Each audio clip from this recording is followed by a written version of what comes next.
और जांच करके एक्शन होगा। पहली बार गिरा था तब क्या एक्शन हुआ? बहुत तकलीफ है, आप जान लीजिए। हम तो चाह रहे थे बहुत जल्दी हो जाए, आखिर मेरी इच्छा थी जी। हम सब जगह घूमते थे। पिछली बार ही चुनाव वो जीतने की स्थिति में नहीं था, तो आरएसएस वालों ने भी कहा तो तुरंत हमने हम ललन जी को कहे कि वहाँ जाकर के प्रचार करें। तो इन लोगों को कोई सेंस है जी? आज जो है प्रधानमंत्री, उनको सोचना चाहिए ना कि उनके राज्य में कितना विकास के लिए गए। हाथ जोड़ करके हम चरण स्पर्श करते हुए कहते रहे कि हमको छोड़ दिया जाए, बहुत गंदा हुआ। अंत में स्वीकार किया। आजकल जो सबसे ज्यादा स्टेटमेंट कौन देता है? सबसे पहले इनके पार्टी में था और उसका छोड़ करके मेरे पार्टी में आया, और फिर अभी उधर चला गया। उसका कोई सेंस है जी? ठीक है सर, ठीक है सर, ठीक है सर। बात है, बहुत अच्छा है। माइक डाउन करो। आज ही के दिन समझते यहाँ हुआ गांधी मैदान में ही सर इधर इधर सामने सर बीच में आ जाइए सर, सामने सर, सर सामने सर।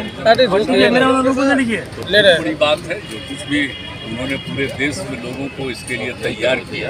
थोड़ा आगे बढ़ जाइए सर। लोग तो सब ठीक है। आप जानते हैं कि सारे लोग, आपको नहीं मालूम है, पूरे लोकसभा में और राज्यसभा में सबसे ज्यादा लोग उसी के बारे में कहते थे। और जब हमको फिर मंत्री बने तो हमने सारे लोगों को, जितने एमपी और इसके होते थे लोकसभा राज्यसभा, सबकी बात सुनते थे और उनके इलाके में 6 महीने में एक काम जरूर करवाते।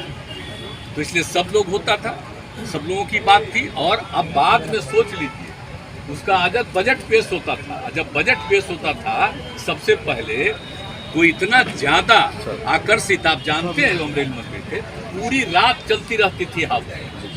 7 बजे सुबह जाकर के बंद होता था और अगले दिन का समझ लीजिए हम लोग करते रहते हैं। लेकिन अब नई सरकार आई है, उसने बजट को ही खत्म कर दिया। तो इन लोगों को कोई सेंस है जी? आज जो है प्रधानमंत्री, उनको सोचना चाहिए ना कि उनके राज्य में कितना विकास के लिए गए, कितना काम किया। इन सब चीजों को तो यादें नहीं रखेंगे, तो छोड़िए ना, हमको उन सब की बात नहीं है। लेकिन मुझे बड़ी तकलीफ हुई और मेरे कार्यकाल में जब हुआ तो आप समझ लीजिए रिजाइन करने वाले बहुत कम, 1-2 लोग, और हमने कहा कि हम किसी कीमत पर, और उसके बाद में सब चीज को कितना संभाला। अब अभी हो रहा है, अच्छा नहीं लगा। फूल गिरने पर डिप्टी सीएम को इस्तीफा देना चाहिए। हमको उस पर दुख प्रकट किया, हमने तो कुछ नहीं कहा। लेकिन अब आज आप पूछ रहे थे आपसे तो, यानी रेलवे का जो होता था, अगर इसी को फिर जगह हर बार सदन में बातचीत होती तो जितने लोग सदस्य थे, तुम लोगों को नीचे करना भाई, जो नीचे कर लो भाई, थोड़ा सा पूरा हाथे में दे दो ना उनके। और आप जानते हैं कि किस तरह से लोगों के बीच में सारी बातों को रखी जाती थी और कितना अलग मिल करके सारा बात होता था। तब आजकल तो ऐसा कर दिया है कि अब तो बिल्कुल अलग हो। रेल मंत्री को इस्तीफा देना चाहिए सर। ये हम किसी के बारे में कुछ कहने वाले नहीं। अपनी बात तो बताइए ना। ये तो हम अपनी बात बता दिया।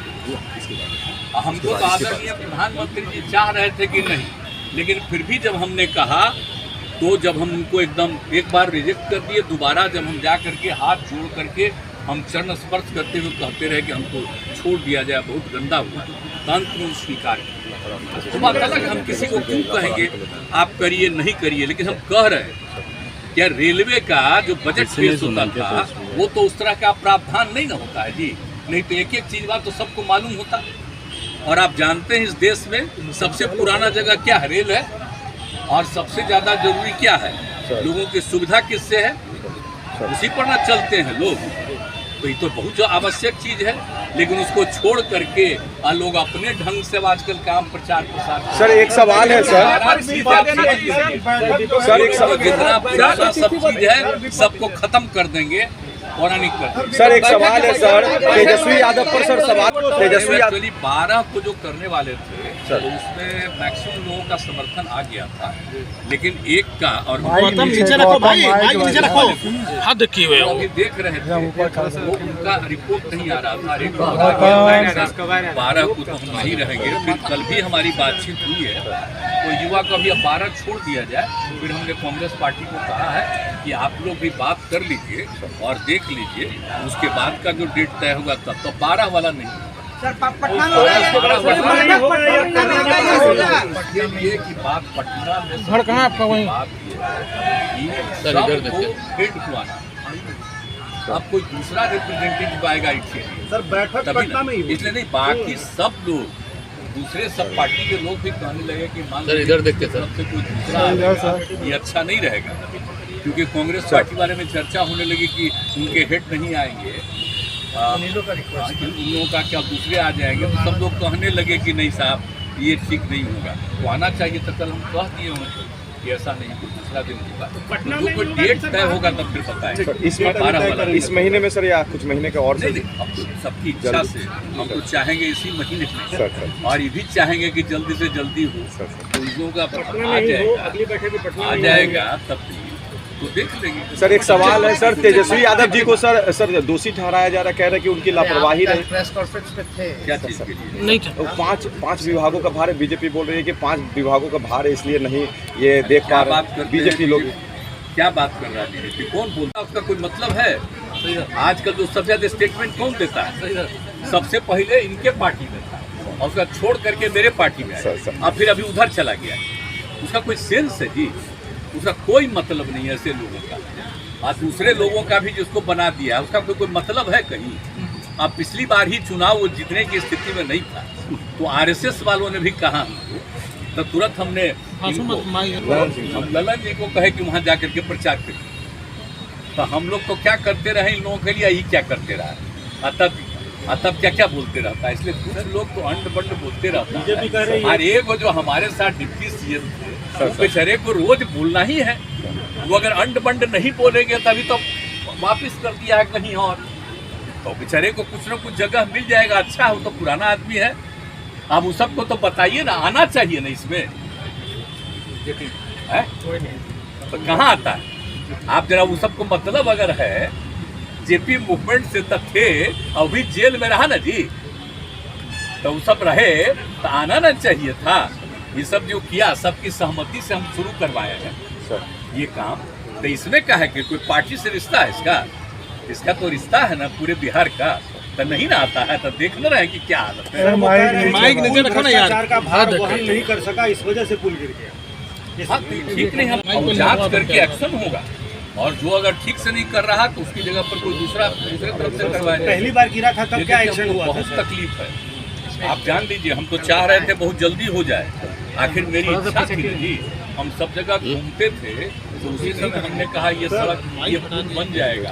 तुम मेरे ऊपर माइक बन जाएगा, पुल फिर बन जाएगा।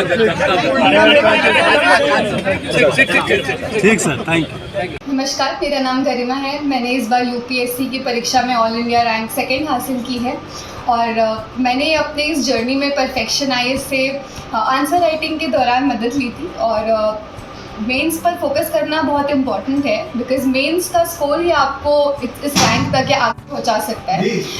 इसके अलावा आई थिंक जो अभी अपकमिंग प्रीलिम्स है उस पर भी आपको काफ़ी फोकस करना चाहिए, बट अल्टीमेटली जो गेम चेंजर होगा वो आपके लिए वो आंसर राइटिंग फॉर मेंस ही होगा। तो आपके पास एक बहुत ही एक्सपर्ट गाइडेंस है परफेक्शन आईएएस के अंदर, आई थिंक, एंड मेंस पर फोकस करना is very important. Physics bye IITian Rakesh Singh. IITG और नीट के लिए पटना में सबसे बेहतरीन संस्थान। यहाँ आपको बेहतरीन संसाधनों के बीच शानदार कोचिंग एक्सपीरियंस मिलेगा। 2021 में IITG में 27 और नीट में 32 बच्चों को सफलता मिली। 2022 में 27 बच्चे IITG और 43 बच्चे नीट में क्वालिफाई किया। 2023 में 32 बच्चों ने IITG में सफलता पाई। Kumar tower, boring road, Patna.